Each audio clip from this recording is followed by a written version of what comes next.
na lamang sumaya kapag kasama ang barkada.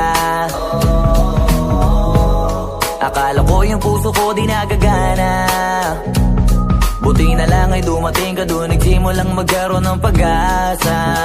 Nagkaroon ako ng gana sa buhay ko, nakala ko wala nang tsansang makadama ng pag-ibig, buti na lang tinupad ang mga sana.